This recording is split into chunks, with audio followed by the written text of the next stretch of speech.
Good afternoon, everyone, and welcome to the Research Impact Metrics workshop. My name is Joanna Thielen. My pronouns are she, her, and I am one of the engineering librarians that works at the Art, Architecture, and Engineering Library in the Duderstadt Center. Today, we are very excited for our guest speaker, Rebecca Welzenbach, who is the Research Impact and Information Science Librarian, and she is going to be talking about research impact metrics. Next slide, please.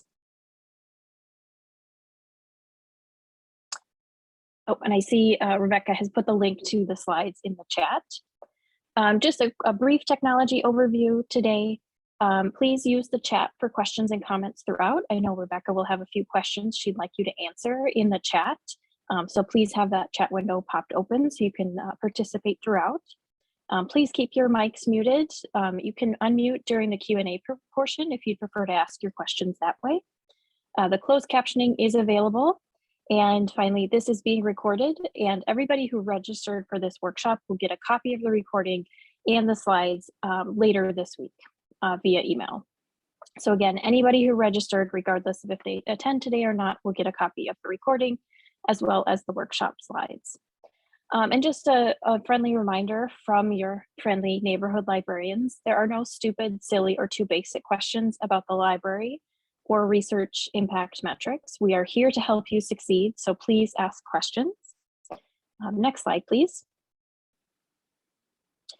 So for those of you who don't know, there are 4 engineering librarians who work with different departments in the College of Engineering: Lena, Paul, Jamie, and myself. We are all on this virtual meeting today.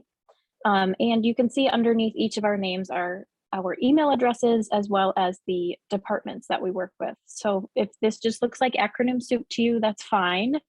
There's a lot of acronyms within the College of Engineering, we know. But we're just showing which departments we work with so that you know who you can contact in case you have any questions related to the library.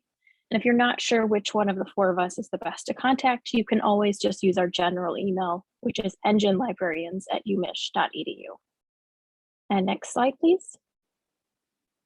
And if you are not in the College of Engineering, there is a librarian for every school and department, and the link on the slides here will take you to a library webpage where you can find out who that person is for your school or department.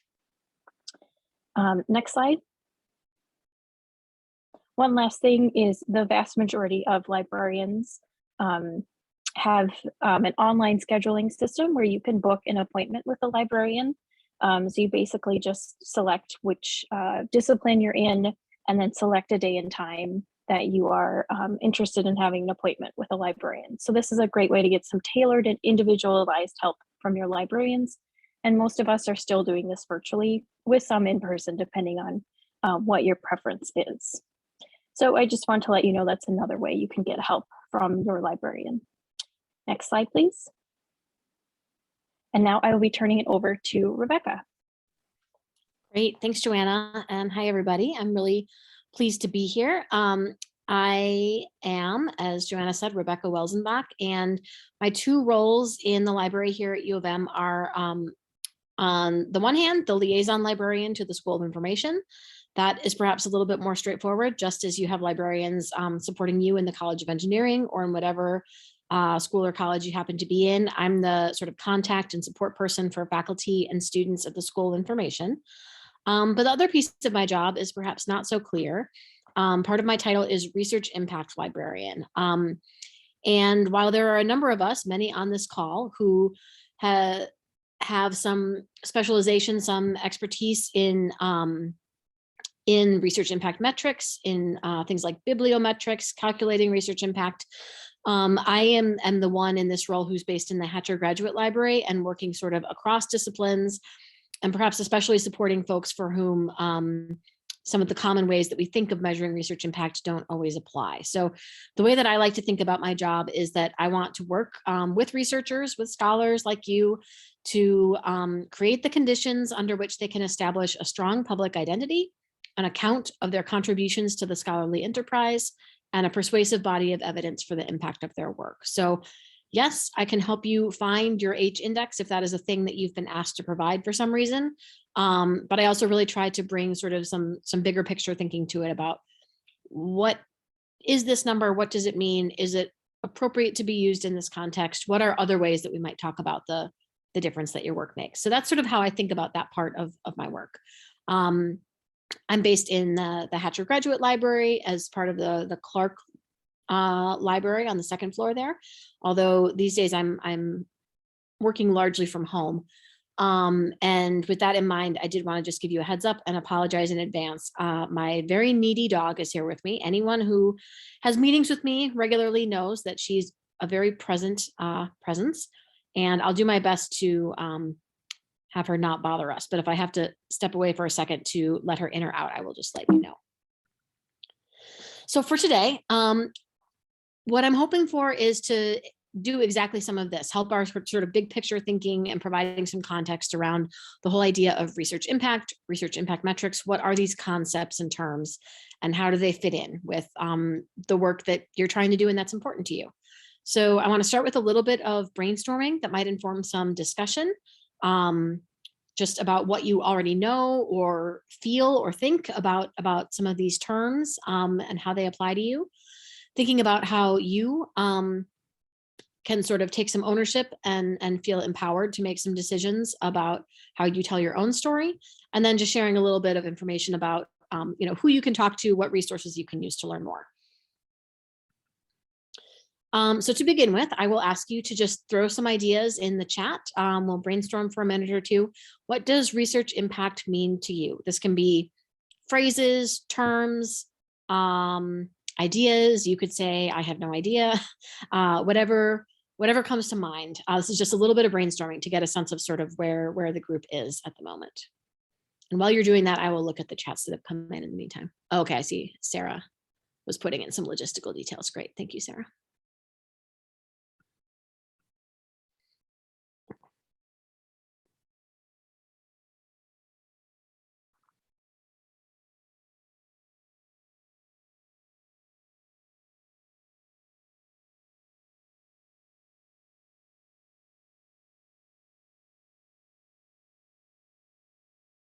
Okay, I'm seeing some great ideas here. We'll just hang out for another minute or so for anyone else who wants to add something, and then I'll summarize where we are.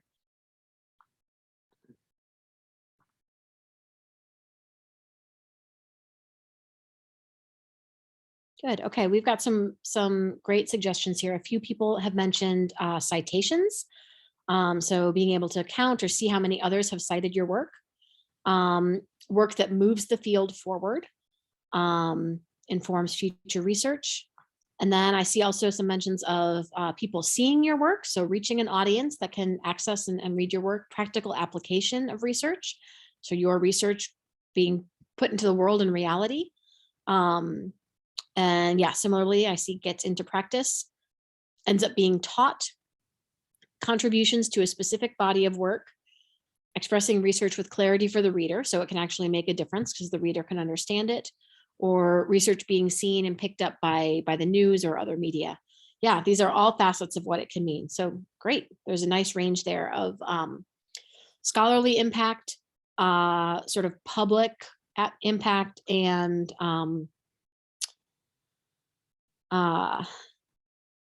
well, public can be sort of like addressing, reaching a public audience, or also impacting people's lives in a really practical way.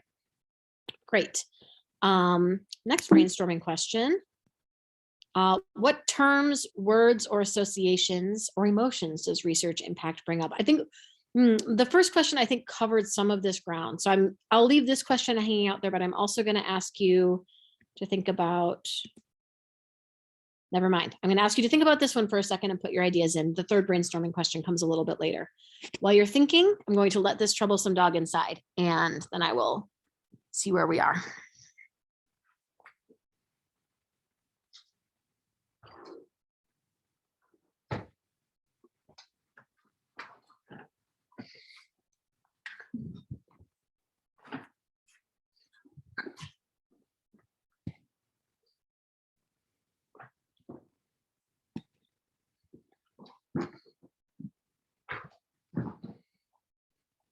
Okay, yes, common feelings of stress, anxiety, emotion, worries about how your research impact may be involved in whether you may be promoted, if you may be awarded tenure.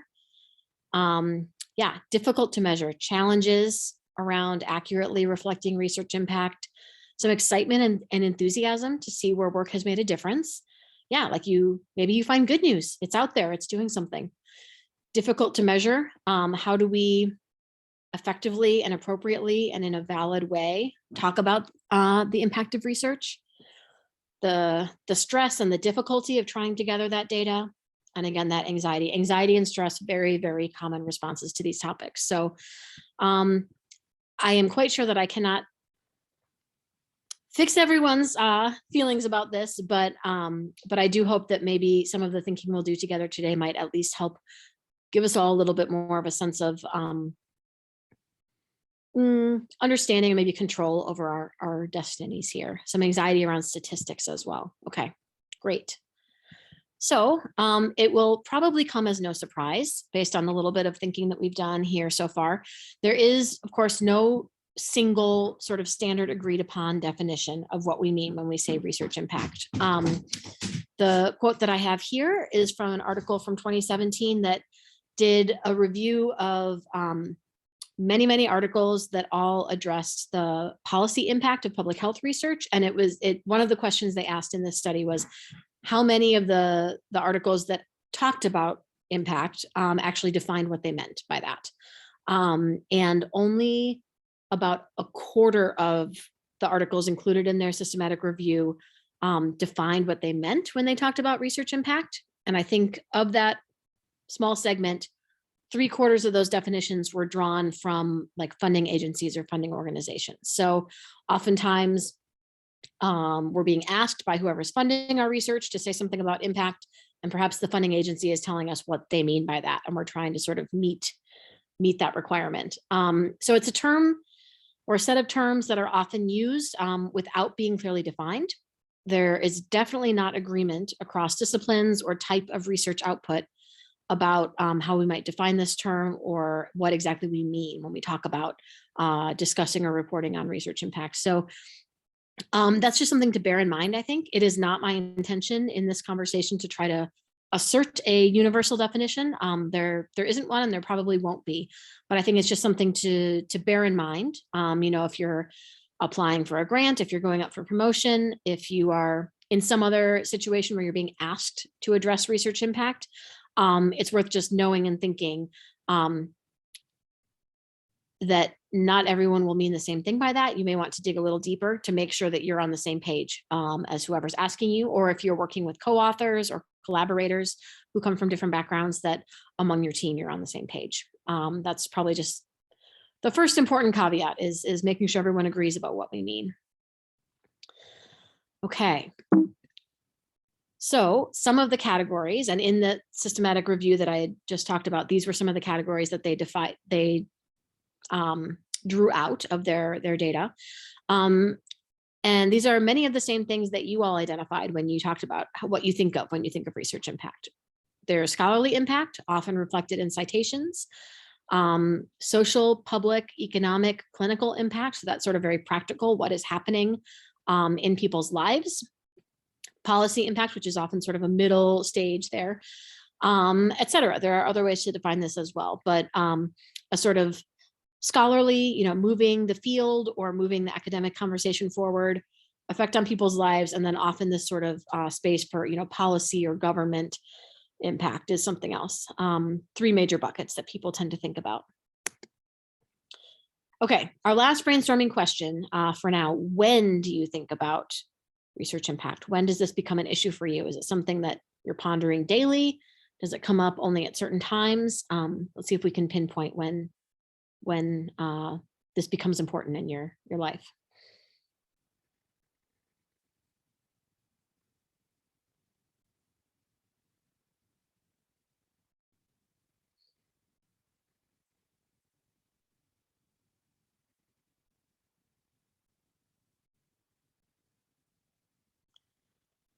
Let's see, a whole lot of ideas here. Annual performance review, certainly. Trying to decide where to publish. Interesting. Yes, choosing a venue for publication that will help improve how your sort of work is reflected.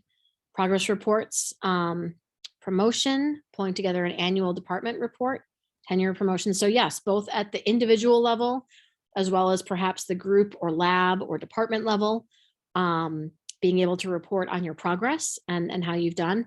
And I really like this suggestion about trying to decide where to publish, having that inform the need to be able to say something positive about your impact, informing your decisions about where you want to publish. That's really interesting.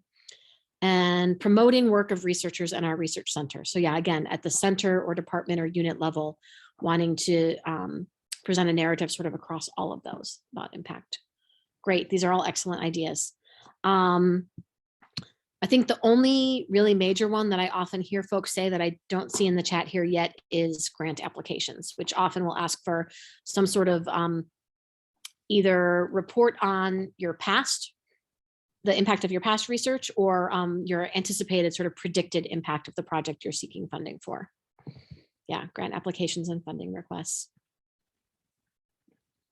Okay, so often, as we've sort of seen here, you're in a situation, you're being evaluated, you're trying to get something that you need, and you're being asked to sort of present this defense for yourself.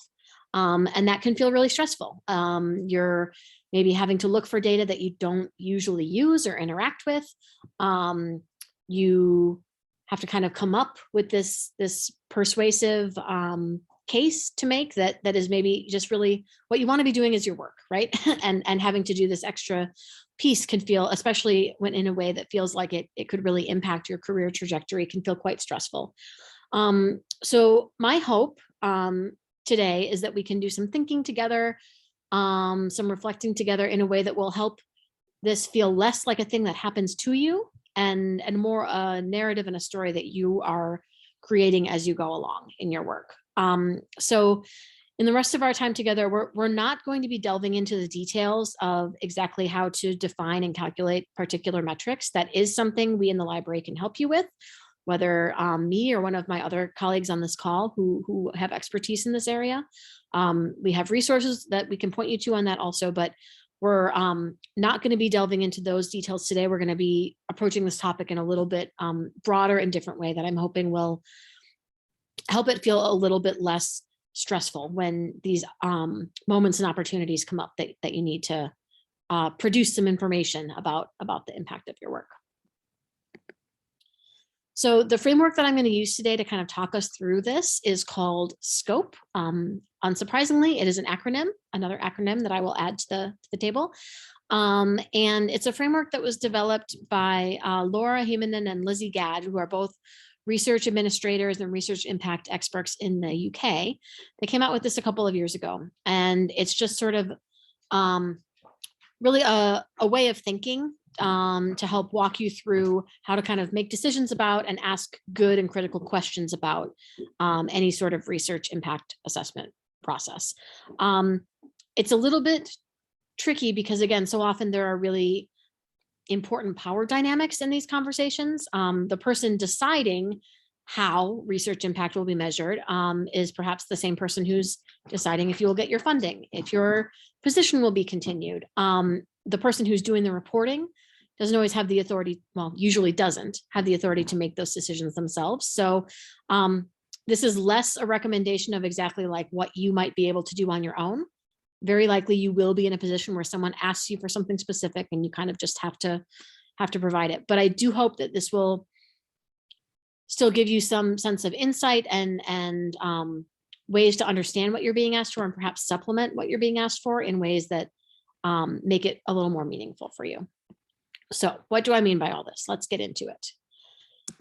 In the acronym of SCOPE, S is for where all research assessment ought to begin, of course, which is starting with what you value.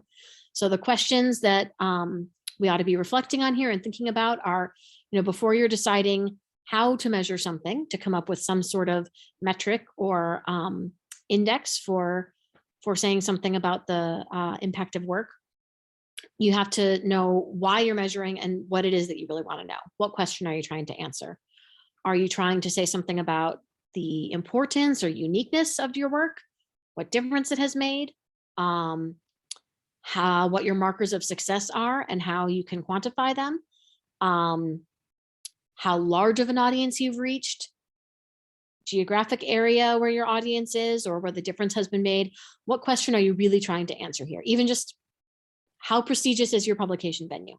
Is that a good metric? Maybe yes or no, but it's a question somebody could ask and try to answer. The strong sort of admonishment here from the creators of this framework is don't just start from whatever data is most readily available. Don't just look up citation counts and assume that's good enough. Ask the questions that we actually want answers to. And don't just start from what other values and others value and want to measure. Or if you don't have a choice about that, you're being asked to provide a particular metric and you just kind of have to. My encouragement would be don't stop there. There may be more that you can say about your work that somebody didn't know to ask for and that you might want to bring to the table. So some examples of starting with what you value. What might this look like in practice? There are some models and frameworks for assessing the impact of research. One is the Becker model. This is well known in the medical field. And sort of taking this start with what you value concept, part of what this model has done is laid out what is considered impact in that model. So the advancement of knowledge, clinical implementation, community benefit, legislation and policy, and economic benefit. So if one is talking and then, there's this whole very detailed model that builds down from there. What are the indicators that you might use to demonstrate advancement of knowledge or community benefit?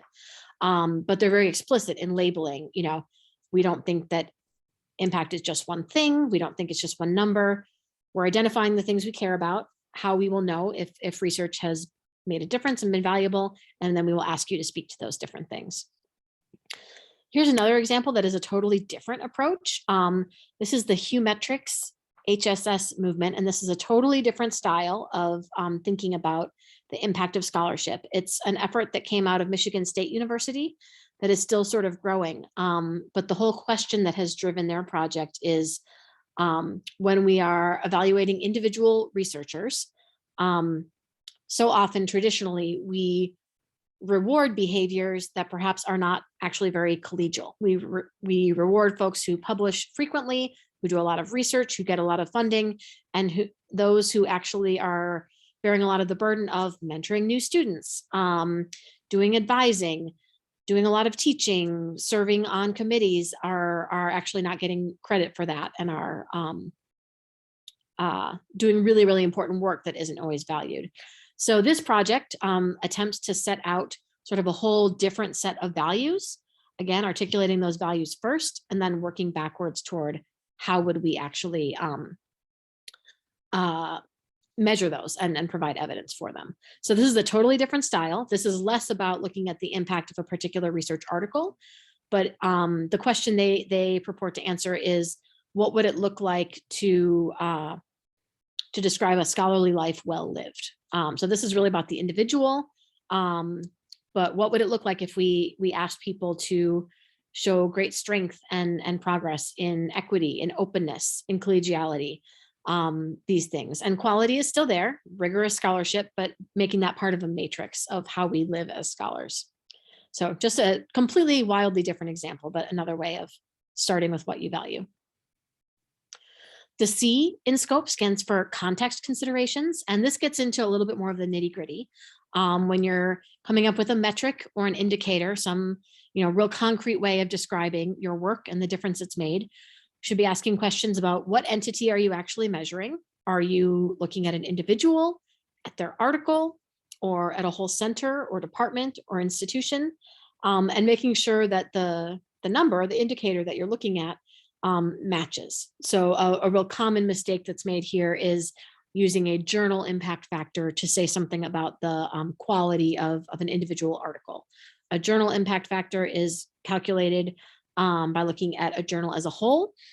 And while it's often used as a proxy for quality to say this must be a good journal that has a really high impact, it can't say anything valid or meaningful about any specific given article. So that would be a real mismatch between the entity of the research article and the metric of the journal impact factor. Other things to ask: what is the purpose of this measurement? Are you sort of reporting just wanting to come up with information? Are you trying to persuade and make a case? Is this show off sounds sort of glib, but is this marketing? Is this something to attract attention and sort of look flashy and promote? Which, like, there are cases where that's totally appropriate, where that is the thing you're trying to do. It's just important to be clear about why it is you're wanting to have this measurement and what you're planning to do with it. And then finally, what is the metric serving as a proxy for? So any number that we might use is just sort of a stand-in for something else. There's no way to say what is the best academic journal in which to publish. So we use tools for better or for worse, like the journal impact factor, to say something about that. So being really, really clear when you take a number, give a number, a measure of some kind, being sure that you've thought about and addressed whether that metric is appropriately standing in for the quality or the descriptor that you're wanting to apply to it. Just going to quickly take a look at the chat and see if we have any questions. Looks like Sarah is doing an awesome job of sharing links, as always. Thank you, Sarah. I'll just keep going through here. Okay, so another way of thinking about context considerations. This is a graph that comes from Lizzie Gadd again. She's a real forward thinker in how we think about responsible research assessment. So I tend to look to her work a lot. And she's in the UK, where there are some different frames of reference around research impact, but she put together this matrix that was sort of indicating what metrics could be used to reflect an individual person, a group, a whole institution, or a country, and would it be appropriate or not appropriate to use such metrics to understand what's going on there, to compare or benchmark against other similar individuals or groups, or to reward folks, et cetera. And she sort of flagged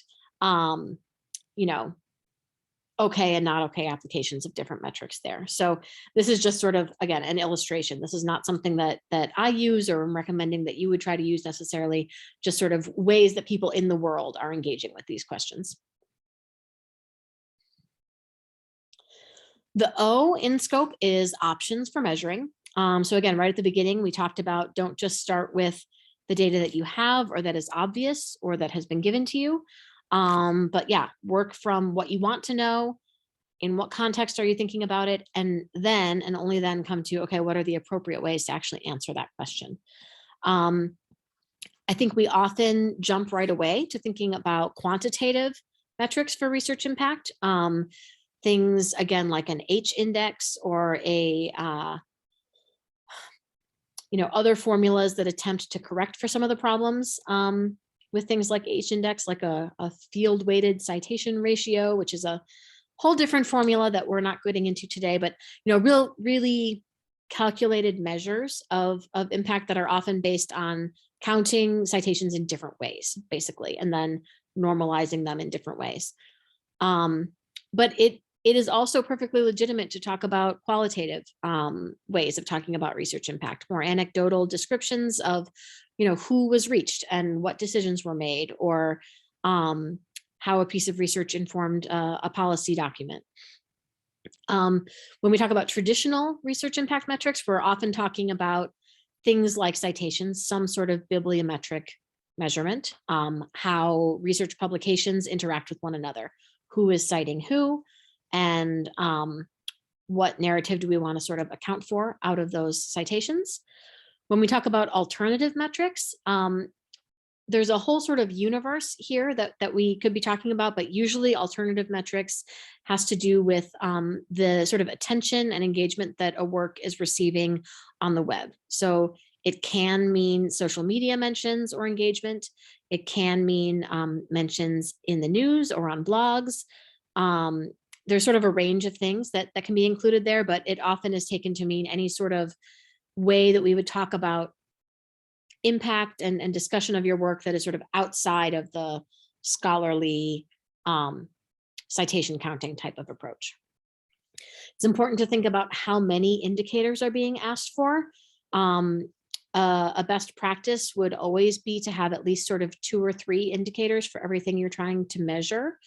So for example, if you're looking at a individual persons, if you're assessing a scholar, it's their annual review or they're going up for promotion, it would be inappropriate to have just sort of one metric and say that that reflects the full picture of their research impact. You would be looking at least several different ways so that they can sort of be triangulated. Somebody could have a really strong number or metric in sort of one area and less so in another. There are a number of resources that I've linked to here that can help just sort of lay out some of the landscape of what all of these metrics are. I'm sort of talking in an abstract or a vague way about, metrics you might choose, but what are they? There are a number of sort of reference cards here or toolkits or pages that will sort of describe what the different options are and how they can be deployed. Again, many of them are different formulas for essentially calculating citation-based impact. So a lot of these different calculations are really specific formulas attempting to correct for differences across fields or across different, the size of a journal, that kind of thing, to arrive at a sort of normalized number reflecting how impactful a person or an article is. And then there are the different types of alternative metrics that I talked about. So just a couple examples of options for measuring. On the left here, this is a screenshot from Google Scholar. If you have ever looked at your Google Scholar profile, you may have seen this kind of graph over on the right-hand side of the screen. And there are a few just sort of like basic metrics that often you can see here. The top one is just a sort of straight citation count. Which publications of yours has Google Scholar captured? And of those, how many citations has it counted to those? And then they're sort of graphed out by time here. The H index is a formula that describes the intersection of how many articles you have published and how many have at least that many citations. It's hard to describe in words, but an H index of 3 would mean you have at least 3 articles that have been cited at least 3 times. 3 is where those two lines intersect of how many articles you published and how many times they've been cited. This number has all sorts of flaws. It can only go up for one thing. It can't go down. It definitely favors people with a longer career who have had time both to publish more and accrue more citations. And these flaws are sort of well known, and yet the H index tends to persist as a thing people are asked to provide when talking about their research impact. So it's always interesting to talk about it. The other thing that I would mention about Google Scholar and other sources, when calculating these kinds of numbers, it always depends what the underlying source of data is, right? So for example, if you're getting a number like an H index from Google Scholar or from a database like Scopus or from Web of Science, because it will be calculated out of how many of your articles that source has indexed and how many citations it has counted.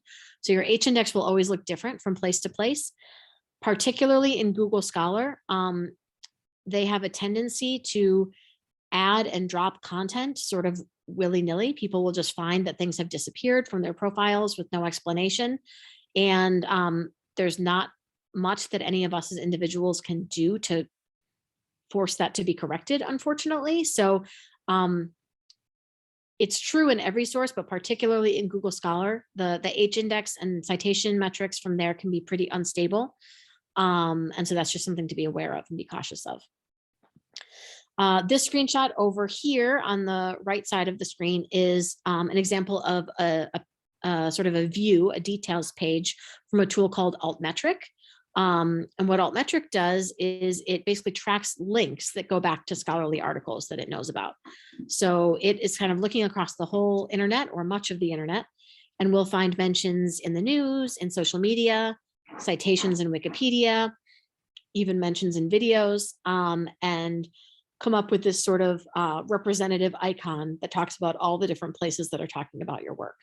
So it's an interesting tool. It's one that I can tell you more about at another time, if that's something you're interested in, or others of my colleagues can as well. But it's a whole sort of different way of talking about the attention and engagement that your article is having. Okay, moving through our word scope. P, probe deeply. So as you're choosing, making decisions about measurements and questions to ask, it's always worth asking, what are the risks here of this measurement? Who does it discriminate against? How might it be gamed? It's a pretty common phenomenon. I think we all know that as soon as there's a particular measurement that you're aiming for, folks aim for the measurement rather than the thing it's trying to measure, right? What might unintended consequences be? And then the last two questions that I think are really interesting are, does the cost of measuring outweigh the benefit? Does gathering the data, calculating the data, going through an extremely elaborate evaluation process actually improve anything? Does it make the research better? Does it help us spend our resources better? Or has it become such a sort of process in and of itself that it outweighs any benefit of what we can learn from it? Again, these are questions that as individuals, we may well not have any power to sort of change the outcome of, but they're questions worth asking and having discussions about, among, in your own mind, among your colleagues, among your departments, just about making thoughtful decisions about, do we want data just to have it, or is it actually improving the way that we can work and be successful in our work? And then finally, the E, there we go, evaluate your evaluation. So this is sort of building on those probing questions. Is what we're doing still consistent with the best practices for responsible use of metrics? Does this process still serve our purpose? Are there new options that have emerged that we didn't know about before?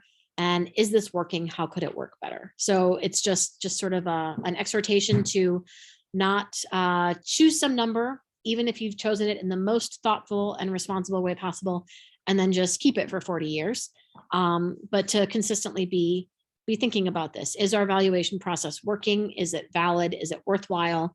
Is it making our research better? Is it helping us do our work better? These are the conversations that we ought to be having sort of all the time. So this was a lot of information and a lot of really big questions. And again, I'm conscious that some of the sort of recommendations and thoughts that I'm encouraging here are beyond our reach as individual researchers. We do have to apply for promotion. We do have to apply for funding. And that's not always a position of power to be in. But still, I'm hoping that connecting to some of these bigger pictures might help some of this make a little bit more sense, might help reveal new options or conversations that we could all be having going forward. Maybe you're not eating right now. Maybe you are, maybe you're having your lunch. Either way, I think where I tend to like to go from here is let folks take some time to digest food or thoughts. You can have some discussions, some questions, and then just to make clear that we're always available later. So my contact information is here. I've also highlighted my colleagues in the Taubman Health Sciences Library who have a group called the Research Impact Core. And they can be contacted as a group, or of course you can always reach out to your, the librarian for your unit, and they can help you or connect you to one of us. And then I also just wanted to point to some additional resources that we have available if you want to explore some of these things further. There's a research guide on research impact assessment that does get into some of those more details about, how is this metric calculated and how would I do that? How would I find my own number? Some more of that can be found in the Research Impact Assessment Health Sciences Guide. I also have a research guide called the Research Impact Challenge, and it's a set of activities that anyone can do to sort of begin to create and shape their identity as a scholar, and how, what information is out there about you and your work, and how can you kind of show that off to its best advantage. So those are some activities you can do if you're ever interested in that. And then of course we offer occasional workshops and things like this one, but also, as Joanna was saying at the beginning, librarians are here for you and to work with you. We are happy to, take questions, have consultations or instruction sessions upon request. So that's what we're here for.